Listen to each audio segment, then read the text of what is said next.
भाई कमला जी, आदरणीय गणेश पांडे जी, मिश्र जी, संचालक महोदय और सामने बैठे हुए सभी बेहद प्रिय आत्मीय मित्रों, परिजनों, कमला प्रसाद पांडे ने पिछले 10 दिन से मेरी नींद हराम कर रखी। इन्होंने पहली बार बताया कि मैंने एक किताब लिखी है और जो उनका की व्याख्या और कबीर पर आधारित व्याख्या,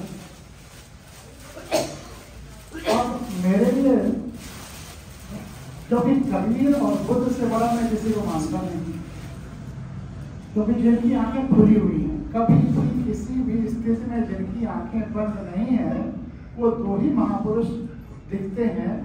अगर भविष्य में देखिए तो कबीर और बुद्ध।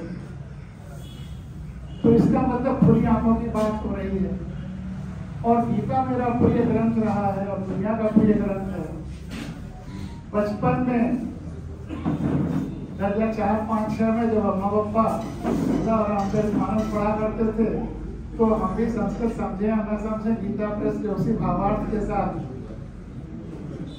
गीता पढ़ा करते थे। बाद में और कई तरह से पढ़ा तो कई रहस्य खुले जो गीता के बारे में भ्रम भी फैलाया गया है या फैला हुआ है।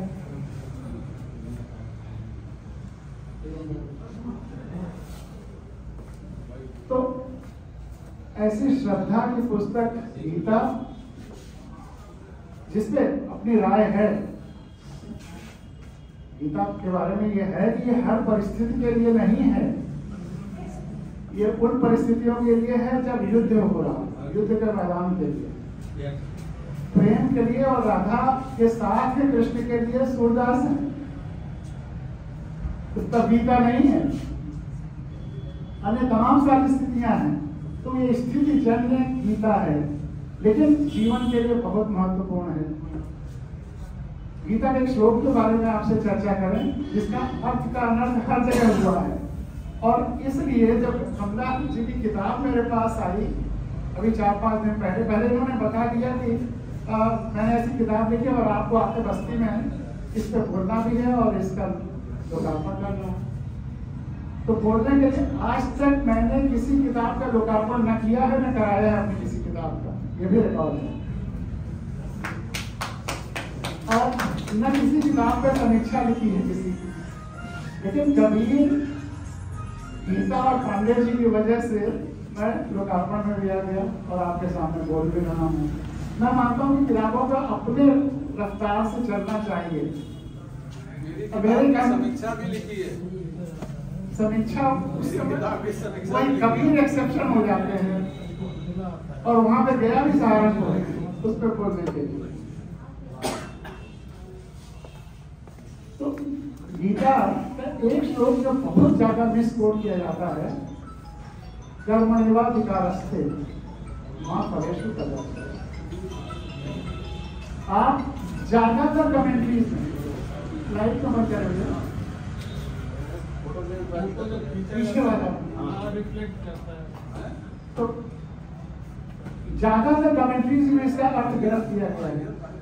मैं पिछले 30-35 साल से बच्चों को जहां मौका मिलता है, सैटरडे को मेरा ऑफिस बंद रहता था, तो मैं स्कूल में बच्चों को पढ़ाने के लिए, बताने के लिए, समझाने के लिए, लाइफ के बारे में प्रश्नों का उत्तर देने के लिए जाता रहा पूरे हिंदुस्तान में जहां भी रहा। तो गीता के श्लोक का अर्थ जरूर पूछता था कि कर्मण्येवाधिकारस्ते मां फलेषु कदाचन का क्या अर्थ है। हर जगह एक ही उत्तर। और इसीलिए पांडे जी की जब किताब आई, इनसे पूछा कि क्या गीता प्रेस वाली जो अर्थ है वही लिखा है? उन्होंने कहा नहीं, मैंने खुद अर्थ अपना ओरिजिनल। और उसको जब मैंने पढ़ा तो मुझे गदगद हो गया, क्योंकि ये वही है शब्द से जो गीता में कहा हुआ है, इसमें कोई मिलावट नहीं है। हमारे बहुत बहुमूल्य ग्रंथों में इतना मिलावट है, इतना मिलावट है, उपनिषदों में इतना मिलावट है कि मैं बता नहीं सकता। अर्थ में भाष्य कर्मणेवा विकारस्ते मां फलेषु कदाचन, कर्म पर हमारा अधिकार हो,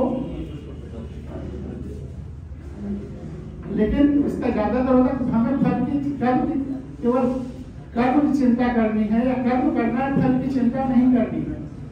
चिंता विचार इसका निषेध कर किया जाने लगा है। लेकिन निषेध किस चीज का है?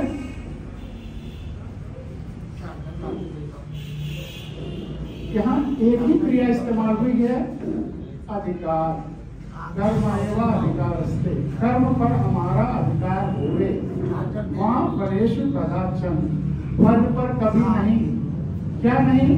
अधिकार। फल पर हमारा अधिकार ना हो ही नहीं सकता। जो फल होता है वो हजारों लोगों के कर्मों का रिजल्टेंट होता है। हम सड़क पर जा रहे हैं, एक्सीडेंट अगर हो गया तो केवल हमारा कर्म नहीं है, हम कितना बचा के जा रहे हैं, किसी और के कर्म का फल वहां हो जाता है। तो अनेक स्थानों में फल तो पूरे परिवेश, पूरे ब्रह्मांड के सारे कर्मों का रिजल्ट होता है। हम तो उसमें एक एफर्ट कर रहे होते हैं, तो फल पर हमारा अधिकार नहीं हो सकता। अगर हम कॉपी लिखते हैं तो जाकर के इवेल्युएटर के पास, एग्जामिनर के पास चाकू रख करके जबरदस्ती कहें इतना नंबर दो, वह नहीं पॉसिबल। जो कि आज से 20-35 साल पहले ऐसे भी किस्से सुने जाते थे हम लोग। कर्म पर हमारा अधिकार है, फल पर कभी नहीं। हाँ, फल पर आसक्ति न हो, लेकिन चिंता और विचार जरूरी है।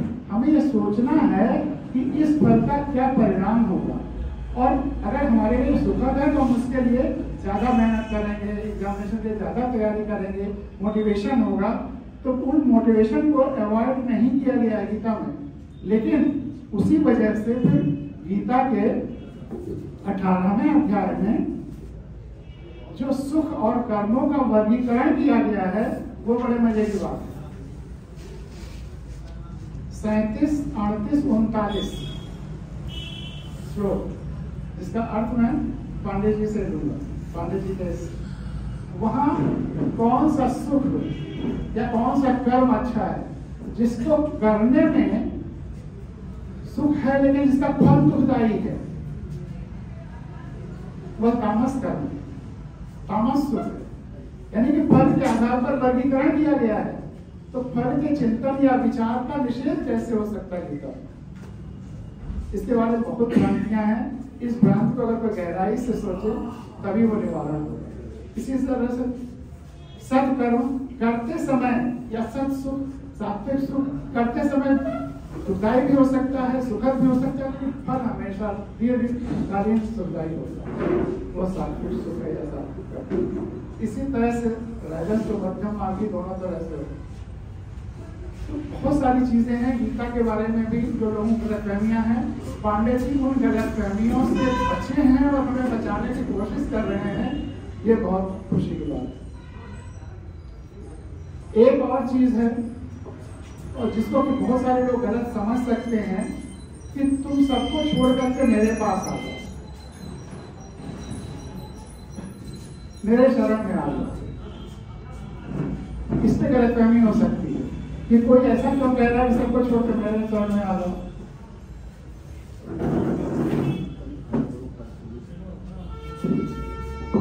ये बाल कृष्ण नहीं कह रहे हैं, ये वो कृष्ण कह रहे हैं जब वो संपूर्णता से आत्मसात हो गए, संपूर्णता से पूरी तरह से जुड़ गए।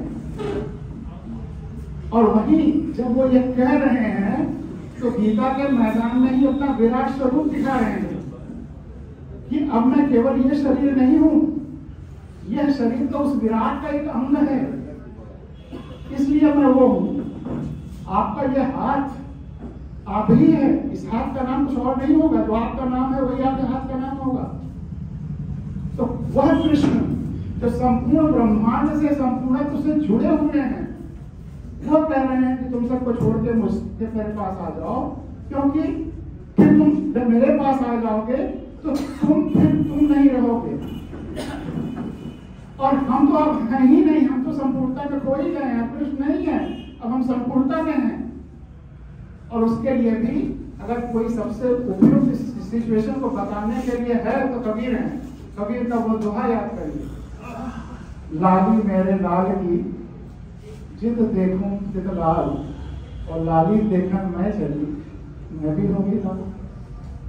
तो कृष्ण लाली देखने चले, लाली तक पहुंच गए तो वो लाल हो गए, तब सबसे कहते हैं कि आओ मेरे पास, तुम भी लाल हो जाओ। और यही कबीर भी कहते हैं। ये कृष्ण बचपन वाले कृष्ण नहीं है, खेल कूद करने वाले कृष्ण नहीं है, माखन चुराने वाले कृष्ण नहीं है, ये साधना की चरम परिणति पर पहुंचे हुए कृष्ण है जो ये कह रहे हैं। इस बात को भी समझना होगा ताकि ये गलतफहमी ना हो, ये कोई अहंकार बस कह रहा है। इस तरह से तो हर आदमी कह सकता है तुम सबको छोड़कर मेरे पास आ जाओ, हर धर्मगुरु कह सकता है, कोई भी कह सकता है, लेकिन पहले वो उस लाली के साथ लाल हो जाए तब तो यह शर्त है, और बहुत बड़ी शर्त। तो जब इन्होंने मुझे बताया तो और इन्होंने कहा कि मैं किताब भेज रहा हूँ, किताब अगले दिन नहीं आई, 1 तारीख को नहीं आई, 2 तारीख को नहीं आई, 8 तारीख को कुछ बोलना है, किताब देख तो लूं, उसको पढ़ भी लूं। जब नहीं आई तो मैंने कहा अच्छा उसे कुछ पेजेस की फोटो कॉपी खींच के भेजते रहो ताकि मैं पढ़ता रहूं, जब फिर आवाज आएगी तब देखा जाएगा। तो कुछ देर तक फोटो कॉपी चलती रही, फिर जब किताब आ गई तब मैं इसमें डूब गया। रोज शाम को या रोज सुबह इससे आधा 1 घंटे की बात होती थी कि ये क्या है, इसको समझा जाए, इसको समझा जाए। और जब इन्होंने वो बताया कि आत्मा शब्द है ही नहीं, देह और देही है, तो उसको पूरा पढ़ा, वाकई कहीं आत्मा नहीं है, या आत्मा सारे गलत तरीके से उसकी व्याख्या करने वाले, अपने निहित स्वार्थों वाले, उससे उपजा हुआ है।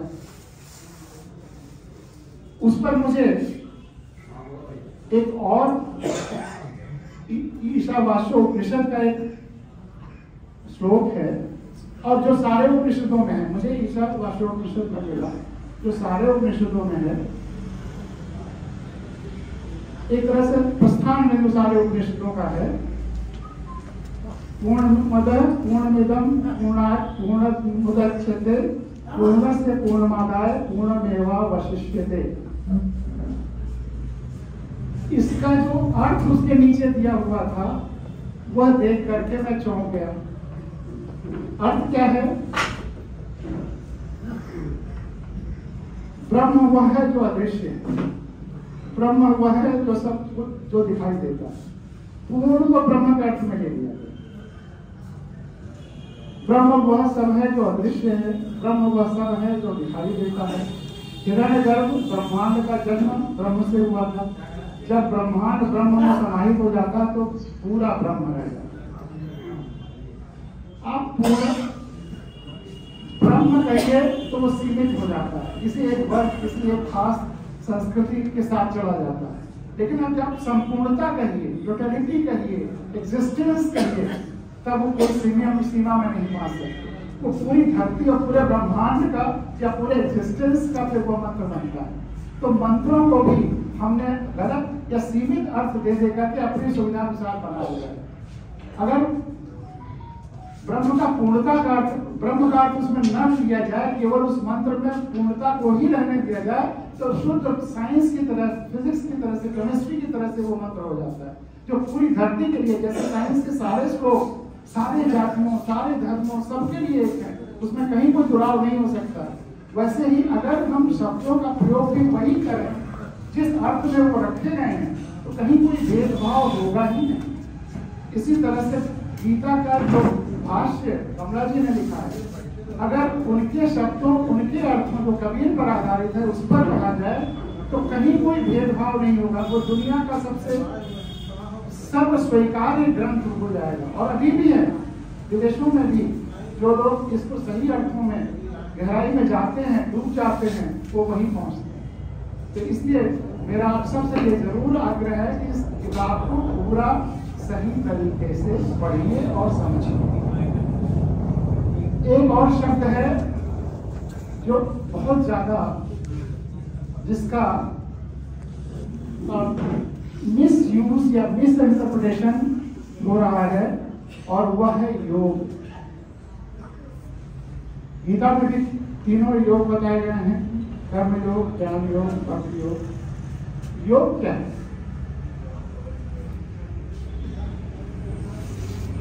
आज तक तो स्थिति इतनी विचित्र हो गई है कि हम आसन व्यायाम को भी योग कहने लगे और हम योगा कहने। अभी हमारी पत्नी की तबीयत कुछ खराब थी, तो बेटी आई हुई है, तो उसने कहा कि आपको ये कुछ आसन व्यायाम वगैरह के लिए एक टीचर बुलाते हैं। उसको बुलाया, उन्होंने पढ़ाई लिखाई कहीं योग की थी। मैंने पूछा कि आपने पढ़ाई लिखाई कहा? उसने कहा मैंने योगा पढ़ा है। तो मैंने कहा कि मैं तो योग जानता हूँ, ये योगा कहाँ से आ गया? तो कहा योग तो बड़ा शुरुआती दौर का था, ये जो अमेरिका में गया एडवांस हो गया तो योगा मॉडर्न फॉर्म हो गया।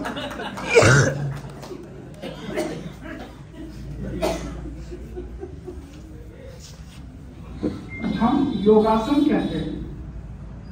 हम गीता को तो नहीं समझते हैं, पातंजलि को भी नहीं समझते। इस पर मेरा एक छोटा सा आलेख है, उसके आधार पर भी थोड़ा आपके साथ सामने रखूंगा, आपको बहुत मजा आएगा इसमें।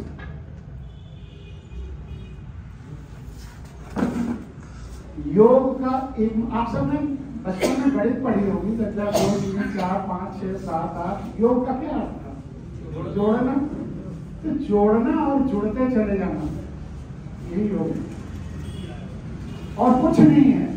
इतना सरल, इतना सिंपल कि जोड़ना और जुड़ते चले जाना। जोड़ते चले जाइए, आप आगे बढ़ते चले जाएंगे। कहीं किसी गिनती पर रुकना नहीं है, न छोड़ना है।